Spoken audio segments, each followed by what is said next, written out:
السلام علیکم۔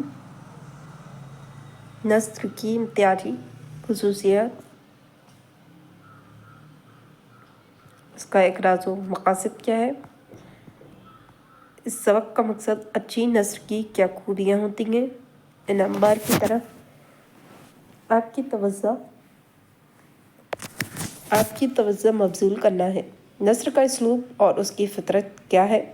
اس کی امتیازی خصوصیات کون کون کی ہیں؟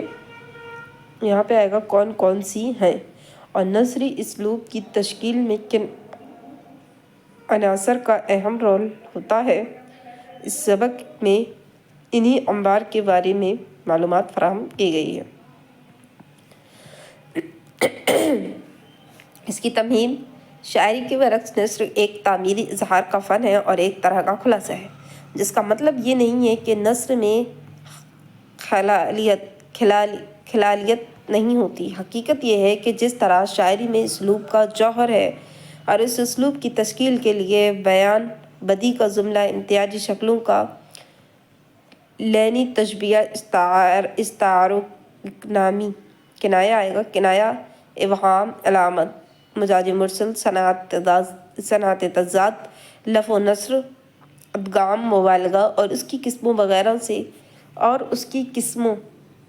وغیرہ سے شاعری کے اسلوب کی تشکیل میں جس طرح سے بھرپور کام لیا جاتا ہے، نثر کے اسلوب کی تخلیل میں بھی ایک خاص تناسب اور تقاضے کی روح سے ان جملہ بلاغت کی صنعتوں کا استعمال تو کیا ہی جاتا ہے، لیکن ساتھ ہی ساتھ نثر اپنی فطرت کی بقا کے اسلوب کے دیگر عناصر تشکیلی سے بھی کام لیتی ہے۔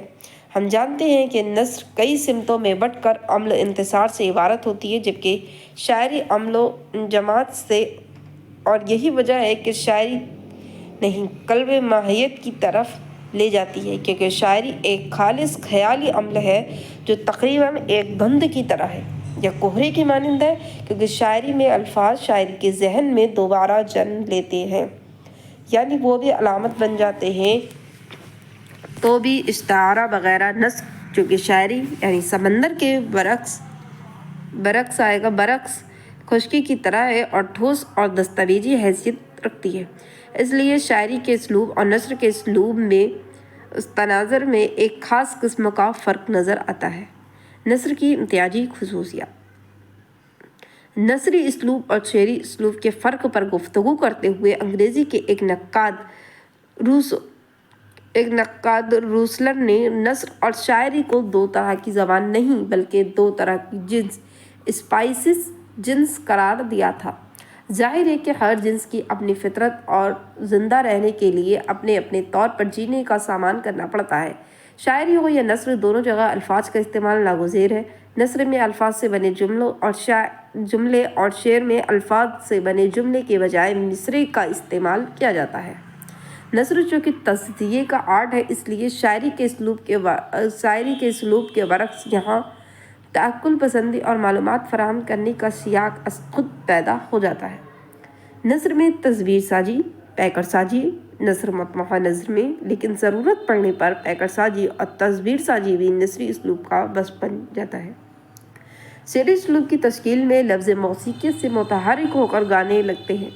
نثر میں مستعمل الفاظ اپنے الگ الگ طرح کی موسیقیت کے ساتھ سامنے آتے ہیں۔ ضروری نہیں ہے کہ ایک تہذیب یافتہ قوم کے پاس ہی عظیم شاعری ہو، سچ تو یہ ہے کہ پسماندہ قوموں میں بھی عظیم شاعری کے نمونے دیکھنے کو مل جاتے ہیں، لیکن ضروری نہیں ہے کہ ان کے یہاں عظیم نثر بھی ملے، کیونکہ نثر ایک ادارہ ہے اور ثقافت کا آلہ ہے۔ جب کوئی زبان اور اس کا ادب پوری طرح اپنے شباب پر آ جاتا ہے تو نثر اور اس کے اسلوب میں نکھار پیدا ہونے لگتا ہے۔ کہنے کا مقصد یہ ہے کہ کسی قوم یا ملک میں جب تہذیبی اور ثقافتی سطح پر ترقی کے آثار نمودار ہو جاتے ہیں، جب کسی قوم یا زندگی میں صنعتی انقلاب در آتا ہے اور ان کی تہذیبی و ثقافتی زندگی میں تبدیلی کے آثار نمایاں ہونے لگتے ہیں۔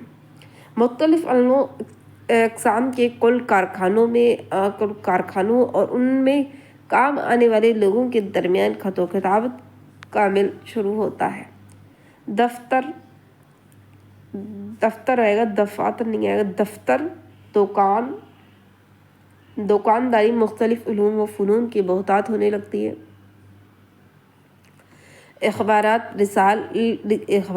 اخبارات رسالے بڑی تعداد میں سامنے آنے لگتی ہیں، ضروریات زندگی کے لیے نئی نئی مصنوعات انسانی زندگی کا حصہ بننے لگتے ہیں، تو ایسے معاشرے میں شاعری کے مقابلے نثر اظہار کا بڑا ذریعہ بنتی ہے اور نثر کو فروغ حاصل ہونے لگتا ہے۔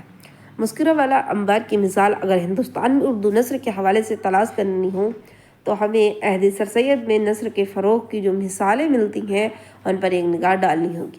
ہم سب جانتے ہیں کہ جدید اردو نثر کا بابائے آدم سر سید کو قرار دیا جاتا ہے۔ سر سید قبل ہماری اردو نثر کی روایت میں کوئی بہت بڑی تبدیلی نثر میں پیش کیے گئے موضوع اور اسلوب کے حوالے سے نہیں دکھائی دیتی۔ دیکھا جائے تو ہماری اردو نثر میں جن نثری اصناف کو مقبولیت حاصل ہوئی تھی، جن میں حکایت، نقل، داستان، قصے کہانیاں، نئی نثر وغیرہ نئی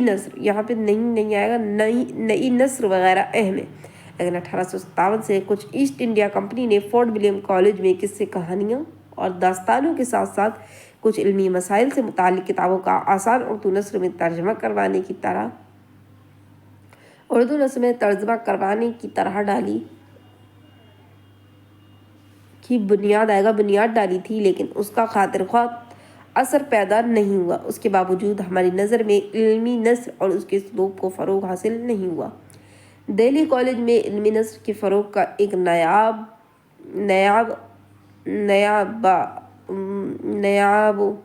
ہوا علم الحساب سے لے کر کیمیاء طبیعت، تاریخ، منطق جیسے علمی مسائل پر مبنی نثر کی روایت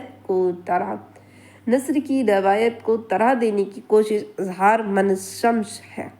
یہی وہ زمانہ ہے جب غالب نے بھی اپنے مکتوب نگاری کا آغاز کیا تھا اور اپنے مکتوب میں نثر کے علمی اسلوب کے ساتھ ساتھ ادبی اسلوب کی تشکیل کے ایسے نمونے فراہم کیے تھے جو بعد کے ادوار کے افسانہ نگاروں، ناول نگاروں، مضمون نگاروں کے لیے ایک اعلیٰ نمونہ ثابت ہوا۔ یہی وہ زمانہ ہے جب سر سید نے بھی اپنے رسالے شائع کی۔ سر سید کی مشہور زمانہ کتاب اشعار السنادید یا جو تاریخ کے موضوع پر آج بھی زندہ کتاب مانی جاتی ہے، اس کتاب میں سر سید نے نثر کے پرانے اسلوب کی پیروی کی تھی، لیکن کتاب کے دوسرے ایڈیشن میں انہوں نے پرانے املا کو ہی نہیں بلکہ اسلوب میں بھی تبدیلی کی تھی اور آسان نثر کی مثالیں فراہم کی تھی۔ دراصل سر سید کو بعد میں اس کا علم ہوا کہ حقائق کے بیان میں غیر متعلق باتوں کو حذف کر دینا چاہیے۔ 1947 میں جب یہ کتاب پہلی بار چھپی تھی نظر بانی کے بعد 1854 میں اشعار السنادید کا دوسرا ایڈیشن شائع کیا گیا تھا۔ ایک پہلا 1947 میں، دوسرا 1854 میں اشعار السنادید یا سر سید کی ایک کتاب تھی۔ دوسرے ایڈیشن میں نثر جمہوری کے اثرات غائب نظر آتے ہیں۔ نثر جمہوری کا انداز یعنی کلاسیکی نثر کا انداز مندرجہ ذیل عبارت میں ملاحظہ فرمائیے، آپ دیکھ سکتے ہیں یہ انداز دوسرے ایڈیشن میں بالکل بدل گیا اور صاف ستھری سہل انداز کی نثر کی پیروی سر سید نے یوں کی ہے۔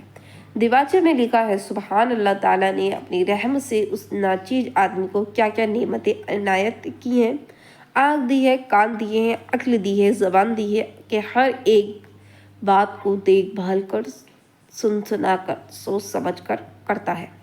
پہلی عبارت میں فارسی زیادہ اسلوب اور مقفع انداز صاف دیکھا جا سکتا ہے۔ دوسری عبارت نثر آری ہے جس میں نثر کا سادہ اسلوب نکھار کر سامنے آیا ہے۔ نثر کے پرانے اسلوب سے مراد ہے نثری اسلوب کا مقتن یا مقفع انداز یا نثر مرزز کا نثری کا انداز۔ عہد سر سید سے قبل نثری اسلوب کی پیکلیں سبرست باغ و بہار اور باغ و بہار سے لے کر دہلی اسکول کے بعض نثر نگاروں کے یہاں ہمیں نظر آ سکتی ہیں۔